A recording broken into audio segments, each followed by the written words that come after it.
Sunni. Dan setelah merasa Sunni seakan-akan kita ini paling benar atau yang di luar Sunni adalah salah. Padahal kita tahu Islam dimulai dari Muhammad. Istilah Islam populer itu mulai Nabi Muhammad.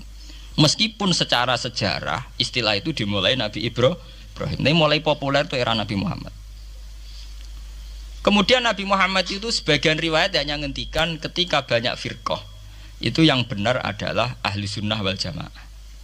Ketika Nabi ditanya wama alamatu dzalik atau manhum dzalik ya Rasulullah, jawab Nabi ma ana alihil yauma wa ashabi, ya satu kelompok yang ngikuti perilaku saya dan perilaku para sahabat saya. Tapi ya dawuh begini itu kan nggak jelas, artinya nggak jelas itu ya sahabat yang mana? Wong sahabat itu nak era Abu Bakar anute gampang era karuan, wong anane mau Pak Abu Bakar. Era Umar enak anut era karuan, jenenge anane mau Pak Umar tok. Era Utsman jek rada enak. Bareng era Ali sahabat sing ndi? Sayyidina Ali bentrok ambek Muawiyah, ki anut sing ndi? Jare kelompok Ali sahabat sing bener Ali, jare kelompok Muawiyah ki anut sing ndi? Ki anut Ali kudu buak Muawiyah, anut Muawiyah kudu buak Ali. Anut P3 kiai ini iku nak PKNU iku kudu buak salah si sitok. Lane nak kiai PKNU pidato wong kudu anut kiai sampun mbah anut kiai tapi mboten jenengan tepaan kiai kula P3. Anggo sing P3 yang ngono wong kudu anut kiai pun mbah kula pun anut kiai cuma tepaan kiai kula PKNU. Lah padha era sahabat ki ngoten. Aku wis anut sahabat tepaan sing tak anut Sayyidina Ali. Jare pengikut Muawiyah aku ya anut sahabat cuma sing tak anut Muawiyah. Bar sakniki pun buletan bro. Lah semenjak iku wis bulet-buletan. Lah ning dinggon angger sejarah iku wis bulet. Wong sok suci itu paling bahaya dalam sejarah. Eling-eling santri sing khusuk-khusuk. Mulane mboten iki sejarah. Mulane Kiai Memun, Kiai ngalim rata-rata gedeng santri khusuk dalam hal sejarah. Akhirnya ana kelompok sing sok khusuk, yaiku moh tukaran, ya moh partai, moh kelompok-kelompokan. Ngerasa bener dhewe iku sing disebut kelompok Khawarij. Wong Khawarij iku darani dosa gedhe murtad saking khusuke. Ora ana dosa cilik, kabeh dosa iku gedhe. Mergo dosa iku bentuk pelanggaran terhadap Allah Subhanahu wa taala. Wis entek khusuke wong Khawarij. Ora ana wong khusuk dalam sejarah kaya wong Khawarij. Tapi saking khusuke duwe akibat Ali ya diarani salah, Muawiyah ya diarani salah. Ya kok wong saiki PKB diarani salah, PKNU diarani salah, NU diarani salah, Muhammadiyah diarani salah. Dekne mau klunak-klunuk ning kamar ora tau gawe madrasah, ya ora tau mulang ngaji. Paham nggih? Ya ora tau dadani umat, mau pertuntang-pertuntung. Iku Khawarij, ngono jenenge apa? Khawarij. Saelek-eleke partai iku sering duwe paguyuban, mbok grudak-gruduk istighosah mbok gawe sekolahan. Saelek-eleke partai. Saelek-eleke ormas yo sering gerakno masa kanggo kebaikan. Tapi sak soleh-soleh wong dhewean paling klunak-klunuk. No. Padahal nek nggawe madrasah dhewe, nek ora gawe proposal lho. Nek ora ngono donyane entek, padahal donyane mung sapi kuru entek. Iku nggo pondasine tok ora cukup. Nggo pondasine tok mboten apa? Cukup. Wis wong soleh paling apik sak donya, umpamane niat gawe masjid lho. Ndadekno pondasine tok tanpa gretok ora ngarah cukup. Atok sing rapati soleh liwat partai proposal sana sini masjidnya dadi mewah mbok dhuwit subhat mbok haram. Mbok abang mbok ijo mbok. Akhire wong Khawarij gawe satu kelompok sing ngalalno darahe Ali ya ngalalno darahe Muawiyah. Akhire matek dipateni wong Khawarij. Sampai sekarang para teroris, para bom bunuh diri itu rata-rata berangkat dari orang yang sudah anti sama kepartaian, anti sama golongan, merasa suci sendiri, kemudian banyak terjadi bom bunuh diri dan sebagainya. Itu sejarahnya panjang. Memang samu gampang tapi urip ya.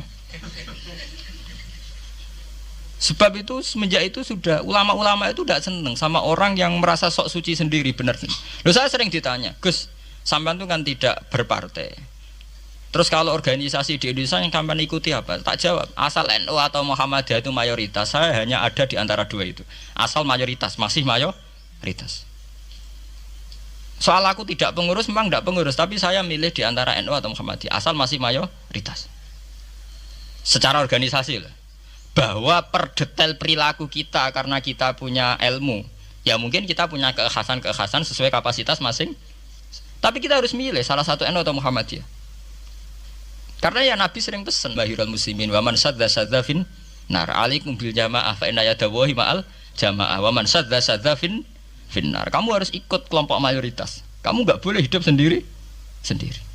Wa man sadza fin nar, yang merasa benar sendiri masuk neraka. Ya karena itu tadi ada madrasah karena dibikin kelompok NU. Nanti ada sekolahan modern yang menjadi izzatil Islam wal muslimin melawan wong Kristen atau wong fasik ya sekolahan Muhammadiyah. Ngerono madrasah ana turutan ana agar penceng jasane wong NU. Ana sekolahan sing iso bersaing mbek non muslim wae Muhammadiyah. Ya itu saja kita. Karena kalau tidak direduksi begini kita akan ikut kelompok-kelompok kecil yang merasa benar sendiri. Misalnya kelompok-kelompok yang kecil-kecil sing aneh-aneh. Itu kan mereka lebih orisinil. Tapi saat orisinil kelompok kecil tuh luwih ngeri. Misalnya kayak kemarin ada kelompok An-Nazir. An-Nazir mungkin dia bisa ngepas no dawe Nabi. Yang sing rambutnya diping nih loh. Sing tenggene japos bodone beda mek bodo kita. Saya tuh pernah melihat di Metro, ini cerita intelektual. Pernah lihat di Metro wawancaranya ketua Jamaah An-Nazir. Itu dalam banyak hal memang mereka ingin memiripkan sama Nabi. Misalnya rambut dipilok diping. Dalam sejarah sampean takok ahli hadis memang Nabi Sayyidina Umar Bakar itu rambutnya apa di apa itu disemir. Terus mereka kalau sholat isya itu akhir, katanya Nabi kalau sholat isya sulusul lail dan sebagainya. Tapi apa sisi yang dari itu terus kemudian merasa persis Nabi? Wong Nabi itu macam-macam. Beliau hidup itu berapa tahun? 23 tahun. Semenjak beliau jadi Nabi itu ngalami kenabian pinten 23 tahun. Dan itu punya ikhwal-ikhwal yang rawan ada nasah mansuh. Seperti sekarang di Pondok Indramayu di mana-mana ada satu kelompok yang anggap kehidupan sekarang itu adalah periode Makkiyah. Periode Makkiyah itu satu periode yang dimana sholat rapati wajib, zina rapati haram, nyabu rapati. Ya ada kelompok-kelompok di kota-kota begitu. Di kota-kota juga banyak orang yang sama orang zina itu biasa, sama orang nyabu biasa. Mereka sendiri tetap mengharamkan zina, tapi nggak perlu dilawan. Sehingga polemik ketika FPI begitu ada yang mengatakan periode sekarang itu mirip Makkiyah, di mana kemungkaran nggak perlu dilawan, yaitu bil hikmati wal mau'izatil hasanah. Ada orang yang menafsirkan Islam sekarang itu sudah periode Madaniyah, sehingga kemungkaran harus dilawan. Yang kayak FPI itu yang anggap sekarang sudah periode Madaniyah. Lah itu kan artinya begini, semua itu toh mengklaim mirip-mirip niru Kanjeng Nabi. Masalahnya semua itu juga ngeklaim mirip-mirip niru Kanjeng Nabi. Terus kemudian ini cerita Malik ahli sunnah. Kemudian sejarah memanjang. Sausi Ali bin Muawiyah keok, Sayyidina Ali keok di putra Sayyid Husain. Sayyid Husain kon ngakoni pemerintahane Yazid teng Syam. Sayyid Husain boten kersa. Idzan al mautu khairun li. Kalau begitu lebih baik mati. Terus dibantai teng Karbala. Bonus. Ketika dibantai di Karbala malah melahirkan trauma lagi. Wong Islam sing model tipikal Sunni tetap melok Yazid. Tipikal Sunni bukan Sunni, tipikal Sunni. Artinya melok Yazid wes ora usah dituntut dendam, malah ra ono bare. Akhirnya gak dendam. Kelompok Syiah iku apa-apaanan, putune Nabi kapundhut kok dingin-dingin saja. Kudu ono revolusi, akhirnya revolusi. Sing nglahirno kelompok Syiah kanthi sak mangke. Karena kelompok Syiah itu berangkat dari tragedi Husain, semua penanggalan Syiah mengacu 10 Muharram di tanggal kabudute Sayyid Husain, dan revolusi Syiah selalu mengacu kebangkitan Sayyid Husain. Lah ahli sunnah mulai dulu karena melihat fenomena sing macam-macam wis pokoke kaya wong Indo saiki. Tenan mboten derek-derek iku mulai dhisik. Bon, begitu terus sejarah sampai lahirnya sejarah intelektual. Dan semuanya itu oleh ulama harus dipelajari. Karena kalau nggak dipelajari, nanti itu ada beberapa hal yang paradok. Paradok itu tadodi. Misalnya begini, saya beri contoh ya tadi. Nabi itu berkali-kali ngendikan abghadul halal ilallah at-tolak. Sesuatu halal yang paling dibenci Allah itu tolak, cerai. Oke. Tapi ada masalah pada umatnya. Yaitu umatnya itu nikah itu bisa iya bisa tidak. Karena ya perilakunya umat itu kan nggak jelas. Kalau dalam guyonan kiai ya kadang umat Islam, kadang Islam yang kumat. Jadi potensinya ya dua itu, kadang umat Islam, kadang Islam yang kumat. Jadi ya potensinya itu. Sehingga dalam tradisi ulama kalau akad nikah itu fair secara ilmu. Ya saya ulang lagi, nikah dalam tradisi ulama itu unik. Sebetulnya itu nggak simpatik, tapi harus kita dengar. Sangat-sangat nggak simpatik. Kalau kamu dinikahkan kiai itu biasanya gimana? Uzawi juga alama amarakawahu bihi min imsakim bima'ruf au tasrihim. Itu kalau diterjemah itu maknanya itu kacau. Kamu saya kawinkan dengan satu perjanjian. Kalau sebaiknya terus ya terus, kalau sebaiknya cerai ya cerai. Itu barokahnya orang tidak tahu bahasa Arab itu ya amin amin. Padahal itu kalimat itu sebenarnya agak kacau karena pertama nikah sudah uzawi juga alama amarakawahu bihi, saya kawinkan kamu sesuai panduan yang diperintahkan Allah. Panduannya orang nikah itu hanya dua tadi, min imsakim bima'ruf kalau baik ya terus, au tasrihim bi ihsan kalau tidak baik ya cerai. Hadirin bilang amin amin terus ya sudah, terus qabiltu nikaha wa taswijah. Tapi itu ilmu. Islam itu agama yang pro ilmu. Jadi cocok tidak cocok, kalau itu satu potensi dibicarakan. Sehingga setiap khitab kepada Nabi itu terusannya ada kata fa'in tawallau. Muhammad kamu harus nerangkan Islam itu begini-begini. Tapi kalau mereka menolak ajaran kamu, jadi potensi nerima ya dibicarakan, potensi menolak ya dibicarakan. Nah, makanya ini saya beri supaya barokah ya, dapat barokahnya ulama dulu saya baca ya. Faidatun qala Ibnul Qayyim. Ibnul Qayyim itu muridnya Ibnu Taimiyah.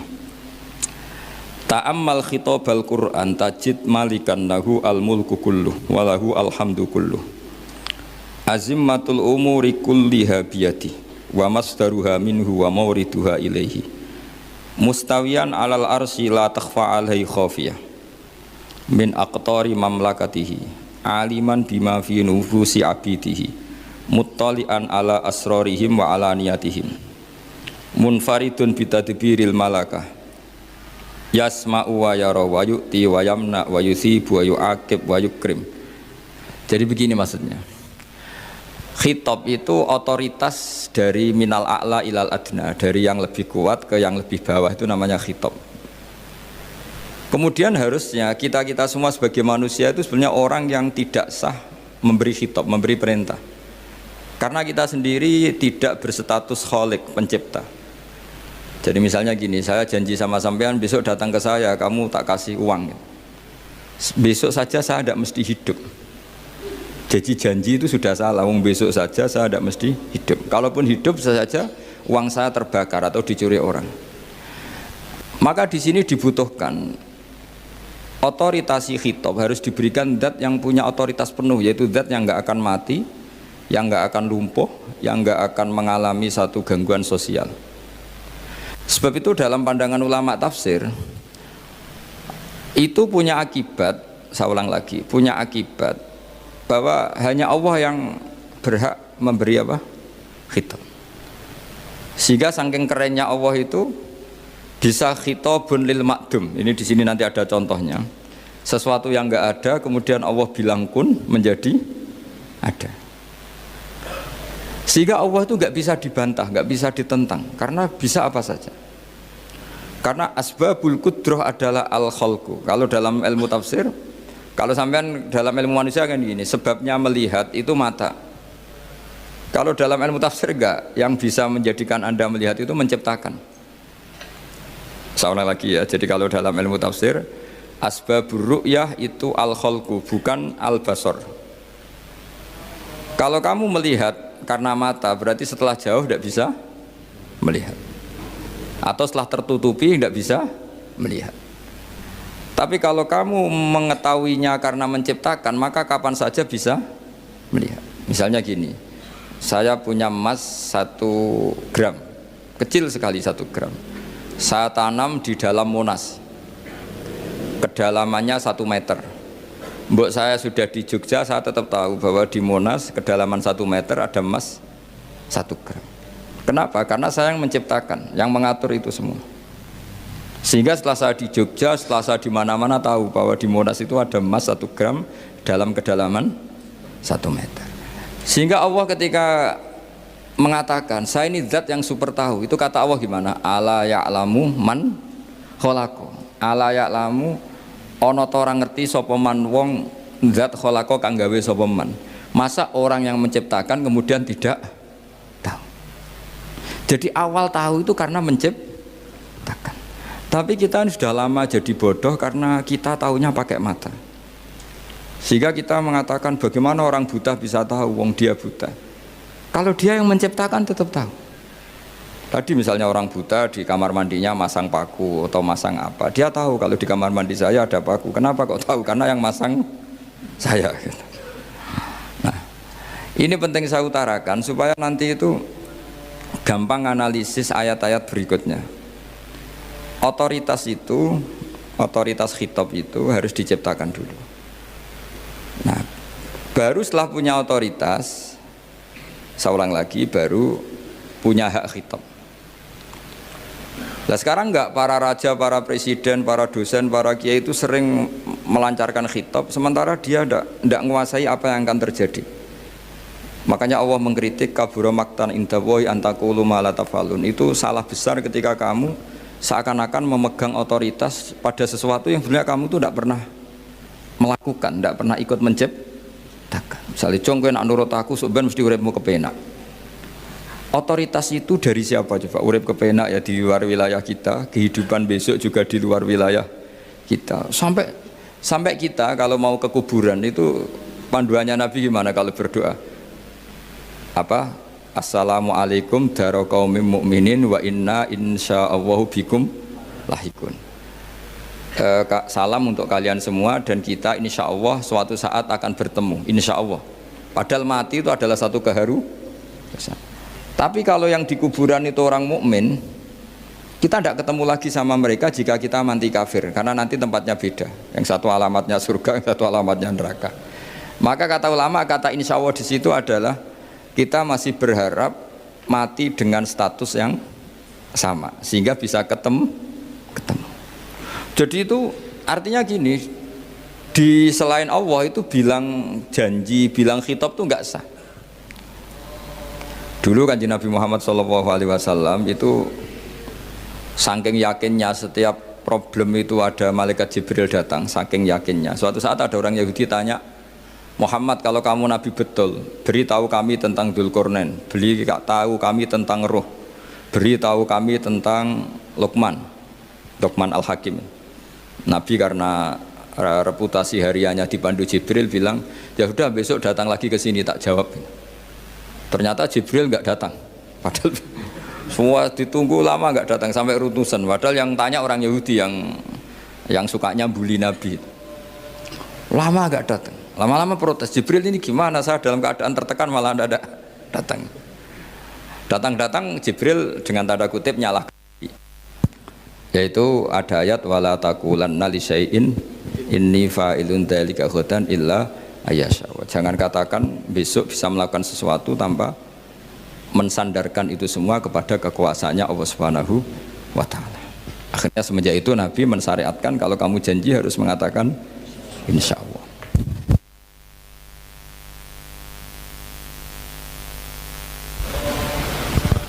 Ya kenapa ini saya katakan penting, karena nanti khitab di Quran itu supaya proporsional ya. Sekarang banyak orang memahami Quran tapi nggak mau mempelajari ilmunya apa? Ilmunya apa? Quran. Termasuk ilmunya Quran tadi ya, ada 3 ingat ya. Khitabun lin nabi itu bisa saja khitabun li ummati. Yaitu dalam kasus-kasus yang Nabi tidak ngalami kasus itu tapi yang ngalami umatnya. Nah kenapa khitabnya tetap kepada Nabi? Karena yang bisa komunikasi dengan Allah itu hanya Nabi. Makanya bisa dilihat di ya ayyuhan nabiyyu itu mufrad mudzakkar. Nabi Muhammad itu satu orang yang berstatus lelaki. Kemudian idza talaqtum itu kalian semua. Harusnya kan kamu, karena dari satu orang ke satu orang. Tapi ini enggak. Wahai Nabi, jika kalian umatmu gitu. Jadi karena yang alami tolak itu umatnya. Terus kedua, khitabun lin nabi, dan yang dimaksud itu memang nabi, kayak sholat tahajud. Sholat tahajud itu sholat yang memang untuk nabi.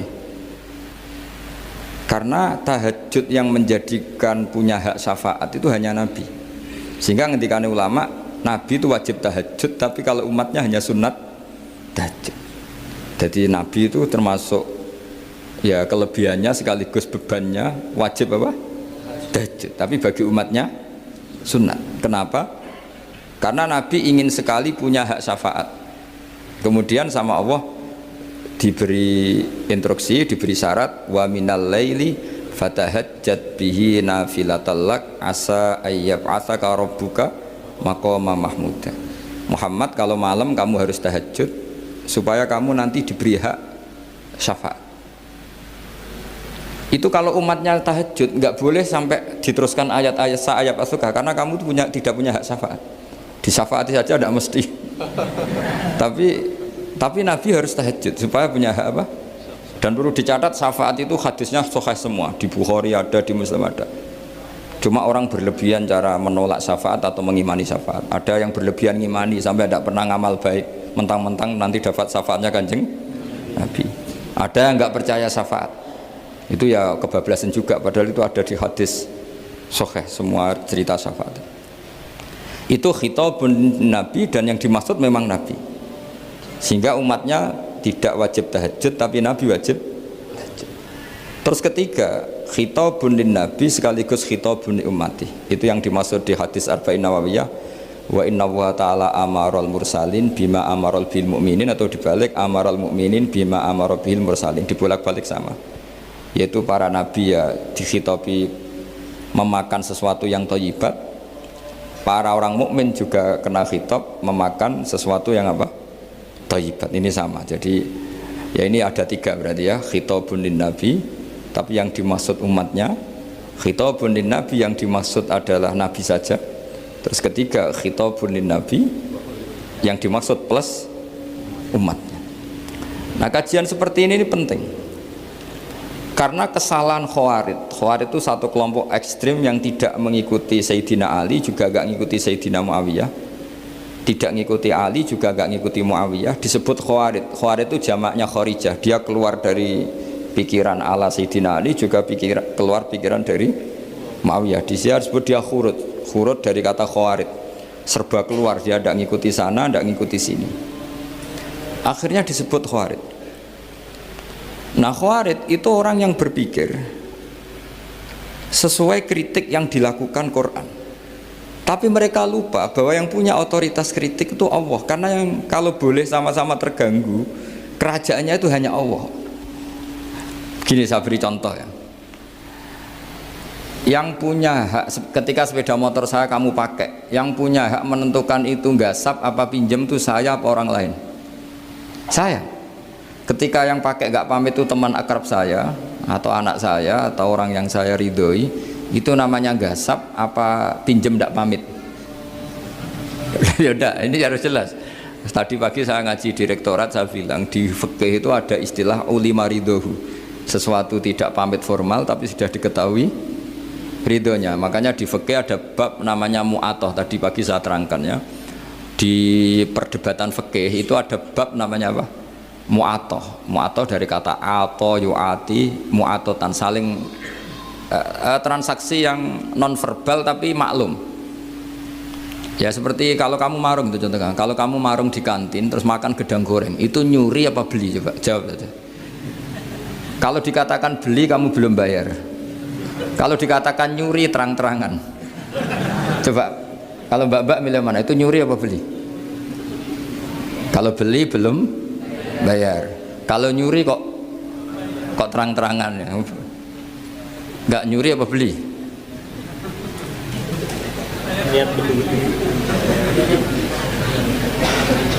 Jadi ada gedang goreng di warung, kamu datang langsung makan, ada kerupuk dimakan, ada telur asin dimakan, itu nyuri apa beli? Nah, itu kalau orang fikih dibabkan kitabul bai'il mu'atoh, akad beli lewat jalur mu'atoh. Menurut Imam Abu Hanifah seperti itu dikatakan beliau pakai dalil al-adat muhakamah, bahwa adat itu berposisi seperti hukum. Karena posisi di warung, maka ngambil di situ dianggap memulai akad jual beli. Tapi karena ini sesuatu yang potensi masalah, Imam Syafi'i mengatakan itu enggak baik, enggak sah. Karena nanti kalau asumsi kamu gedang goreng itu 1.000, ternyata diregani 5.000 kan mangkel. Nah itu resikonya di situ, ya kan? Tapi kalau misalnya itu dikatakan, makanya Imam Syafi'i mengatakan itu profesional. Itu namanya ghormu. Ketika Anda bayar 5.000, itu namanya tebusan kesalahan. Jadi Imam Syafi'i melihat itu tidak jual beli, tapi tebusan kesalahan.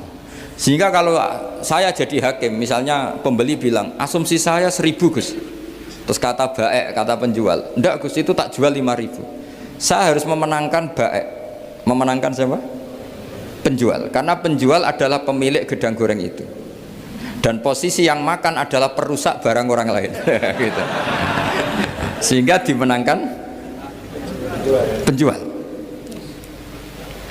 Ya, dimenangkan penjual. Kenapa dimenangkan? Karena cara berpikir fikih, karena dia yang punya otoritas itu, punya otoritas kepemilikan. Itu dalam fikih madzhab apa? Syafi'i. Nah, itu penting dalam analogi surga dan neraka. Orang Khawarij itu kalau ada orang dosa, itu dikatakan sudah tidak Islam lagi, dia sudah keluar dari Islam. Orang dosa itu wajib disiksa oleh Allah. Mereka bilangnya ya wajib. Dalam kelompok Islam itu ada kelompok namanya Khawarij, orang yang sangat ekstrim dalam berpikir. Dia mengkafirkan orang yang melakukan dosa apa? Besar, dihukumi kafir. Tapi pendapat ahli sunnah enggak, orang dosa besar ya dosa saja, tapi tidak usah dihukumi kafir. Kenapa? Cara berpikir ahli sunnah, surga neraka itu milik Allah. Kalau yang punya saja tidak apa-apa, ngapain ada yang ribet? Yang punya surga neraka itu Tuhan, dan Tuhan memanggil-manggil orang yang salah itu disuruh tobat, anibu ila rabbikum, wahai hambaku yang berlebihan, yang masih dosa, ayo kembali ke saya. Kapan saja kembali ke saya tak terima. Sehingga dalam madzhab ahli sunnah, otoritas khitab, otoritas kepemilikan yang berhak ya yang punya, orang lain itu nomor 2. Sehingga tadi kalau Anda bawa kayak motor saya, dan Anda teman akrab saya, tidak pamit saya, kalau saya bilang itu nggak apa-apa ya nggak apa-apa, kalau saya bilang apa-apa ya apa-apa, nggak penting orang lain. Sehingga ini wilayah yang agak sensitif, tapi ini ilmu, mau tidak mau kita harus dengar. Sehingga di fikih ada bab ulima ridhohu. Misalnya ada orang makan gedang goreng di warung terus ditangkap Pak polisi, wah ini pencurian, mesti bakulnya nggak terima, enggak pencurian, memang tak jual. Nah, yang kasus begini, ini yang kasus, ini mungkin kasusnya anak-anak yang masih kos atau masih mahasiswa. Warung kantin dijaga ibu-ibu, ada anak makan lahap, dikira belinya cash, setelah dimakan ternyata akadnya utang. Nah, itu pertanyaannya itu halal apa enggak? Karena asumsi baiknya monggo-monggo, karena apa, sudah mengkhayal nanti ada sekian uang cash didapatkan, ternyata nyatet atau hutang. Nah kalau ngomong di depan, Bu saya mau makan di sini hutang, kira-kira enggak boleh. Wah itu ada sekian PR, makanya saya sering muji orang-orang yang enggak alim. Enak-enak orang tuh orang enggak alim, karena enggak kesulitan seperti ini. Kita sebagai peneliti fikih itu sering kesulitan. Nah sama Anda misalnya naik Grab atau naik taksi atau apa, ketika Anda naik itu posisinya gasap apa pinjem, dikatakan akad sewa belum bayar, dikatakan pinjem nanti harus bayar. Jadi ada sekian masail fikih yang jadi perdebatan. Nah apapun itu nanti kata finalnya itu dia yang punya, yaitu supir taksinya atau baeknya, penjaga warung tadi. Nah, sehingga hukum itu bagi orang lain sudah tidak sah kecuali bagi yang punya. Nah di sini ini kelihatan benarnya madzhab ahli sunnah wal jamaah. Ahli sunnah mengatakan apapun salahnya seseorang setelah dia beragama Islam itu wilayahnya Allah. Kita tidak bisa berbuat apa-apa. Makanya ada ayat laisa laka minal amri syai'un aw yatuba alaihim aw yu'adzibah. Muhammad, meskipun kamu kekasih saya, kamu tidak punya otoritas menentukan si A dimaafkan, si A disiksa. Otoritas itu hanya bagi saya, kata Allah. Sehingga banyak orang yang Nabi kurang srek karena membunuh pamannya Hamzah malah dikasih tobat sama Allah, namanya Wahsy. Wahsy itu orang yang Nabi gak suka karena pernah membunuh Sayyid Hamzah di perang Uhud, tapi sama Allah marah dikasih tobat. Sa'labah yang sering ibadah di masjid, sering iktikaf, saking seringnya ibadah itu sampai digelari hamamatul masjid, merpatinya masjid. Tapi na'udzubillah beliau malah berakhir dengan su'ul khatimah. Kita tidak pernah tahu. Kenapa begitu? Karena begini, wilayah yang absolut itu hanya milik Allah Subhanahu wa taala. Sehingga Nabi kalau ketemu Wahsy ya bilang, iman kamu sudah saya terima, Islam kamu sudah saya terima, tapi saya ini manusia, tolong sembunyikan wajahmu dari saya, karena kalau saya ingat kamu itu mangkel, karena ingat kamu pernah membunuh Hamzah. Tapi saya sebagai Nabi harus menerima iman kamu, karena Nabi itu gak boleh dendam. Tapi kalau mangkal-mangkal sedikit kayaknya agak boleh mungkin ya, mungkin itu ya. Tapi profesional, Nabi sebagai manusia nggak berkenan melihat Wahsy, tapi sebagai Nabi legowo terhadap imannya Wahsy. Tapi Allah sendiri yang ngendikan laisa laka minal amri syai'un aw yatuba. Coba orang munafik, kayak apa salahnya orang munafik? Tapi ketika Allah ngendikan tentang orang munafik gimana? Wa yu'adzibal munafiqina in sa'a aw yatuba. Allah bisa saja menyiksa orang munafik insya'a kalau berkehendak aw yatuba, atau Allah mengasih tobat. Nah, karena pendapat ahli sunnah itu lebih valid sesuai ayat-ayat Quran, maka yang diikuti mayoritas di dunia adalah mazhab ahli sunnah wal jamaah. Dan itu dimulai cara berpikir yang sederhana, yang berhak menentukan khitab ya yang punya, titik itu saja. Yang berhak menentukan khitab ya yang, lah tentu yang punya alam raya ini hanya Allah Subhanahu wa ta'ala. Makanya Allah mensifati dirinya Malik Yaumiddin. Kita tidak bisa. Makanya bahaya ya, pikiran-pikiran kayak Khawarij itu bahaya. Sampai nggak usah tanya saya. Lalu Khawarij kalau di era modern siapa Gus? Anda provokator kalau tanya gitu. Ya itu tidak boleh provokator. Pokoknya pikiran itu salah karena membatasi otoritas Allah Subhanahu wa ta'ala. Allah itu paling tersinggung kalau sifatnya dipakai, dicatut. Di Sahih Muslim itu ada riwayat, di hadis Muslim termasuk hadis Sahih itu Bukhari dan Muslim, itu ada seorang soleh sujud. Pas sujud dia diinjek orang preman, kira-kira seperti itu kalau sama diinjek. Terus si yang sujud tadi bilang gini, wawahi, ada kata wawahi, wawahi la yaghfiru wahu laka, demi Allah, Allah tidak akan maafkan kamu. Saat itu juga Allah ngasih wahyu kepada Nabi di zaman itu, bilang ke yang sujud, pahala sujud tak cabut, dia tidak punya pahala, dan yang menginjek dosanya tak ampuni. Terus Nabinya tanya, kenapa ya Allah? Saya tersinggung, kata Allah, hanya disetatuskan nggak bisa memaafkan. Padahal wa anal ghafir wa anal akhid bidzunub, saya adalah zat yang bisa maafkan, bisa nyiksa. Kenapa status saya tinggal satu? Allah kan bisa kan, walillahi mulkus samawati wal ardh yaghfiru liman yasha wa yu'adzibu man yasha. Tapi si yang sujud tadi menstatuskan Allah hanya satu, yaitu yu'adzib, menyiksa. Itu kata Allah, kok enak, saya ini Tuhan, bisa menyiksa, bisa mengampuni, kenapa status saya jadi satu? Kamu kan mesti gak terima. Status kamu dihilangkan satu, terima gak kamu? Gak terima. Sebagai suami kamu tetap punya dua status, bisa meneruskan nikah, bisa menceraikan. Coba status kamu tak ambil satu, gak boleh menceraikan. Istri kamu gendut, walek, cerewet. Wah, posengnya bukan main itu. Sama mbak-mbak juga sama, sebagai istri harus nurut sama suami gini-gini, tapi juga punya hak rafa, hak mengajukan gugatan cerai jika suaminya tidak jelas. Mau nggak dicabut status hak rafa? Nggak mau. Kalau punya suami suelek, jelek, senang goda perempuan lain, itu kan. Nah, Allah itu punya status bisa memaafkan, juga punya status bisa menyiksa. Terus orang-orang yang sok soleh dengan tanda kutip itu kadang-kadang inginnya Allah tuh nyiksa terus sama musuhnya. Kalau sama dia memaafkan terus. Terus corong Jawa kan, aku mbahmu tapi kan gitu kira-kira. Kok enak gitu. Nah, jadi ya sudah seperti itu.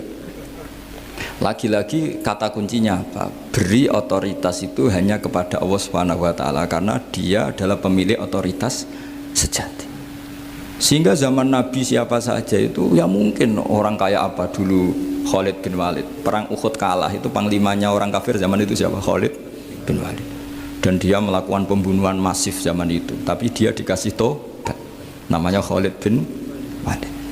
Tapi Sa'labah yang tukang di masjid kadang berakhir seperti itu. Ya sudah, akhirnya kita mau tidak mau ya sudah introspeksi. Sampai sesoleh apapun kita selalu diajarkan doa ya muqallibal qulub tsabbit qalbi ala dini. Karena kayak apa kalau hati kita dibolak-balik? Karena cara berpikir tentang Islam dan tentang ateis atau tentang kekafiran itu mirip satu visi. Makanya ini hati-hati mahasiswa karena senangnya berpikir sendiri. Kadang ngelantur kemana-mana. Saya beri contoh. Sampean kalau sekarang masih miskin berbahagialah. Karena miskin itu mudah jadi orang dermawan. Kalau orang sudah kaya itu ribet. Coba misalnya sampean jadi santri saya, tak contohkan. Biasanya santri kalau sama kiainya akan loyal. Kamu miskin punya ayam 2, tak minta 1 boleh enggak? Boleh, padahal itu 50%. Ya, terus punya uang 100.000, tak minta 50.000 kira-kira boleh enggak?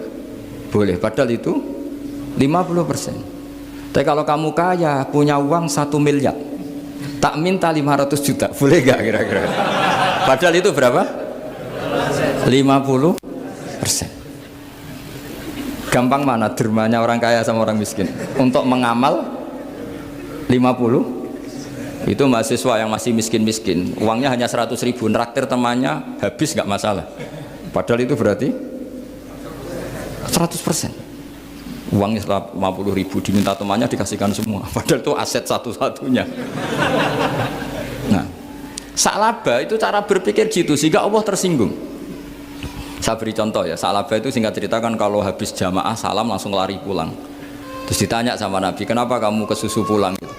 Istri saya di rumah masih belum pakai baju karena gantian sama saya. Saking miskinnya tuh baju itu gantian. Sama nggak usah bayangkan lalu di rumah telanjang kayak apa, berarti kamu porno. Kamu porno berarti tidak boleh. Pokoknya ceritanya seperti itu, tidak usah lari, gantian pakai itu. Singkat cerita, ya Rasulullah, saya ini didoakan kaya. Sampai 3 kali Nabi bilang bisa saja miskin itu lebih baik bagi kamu. Lama-lama sampai memaksa Nabi, akhirnya Nabi berdoa. Terus beliau kaya.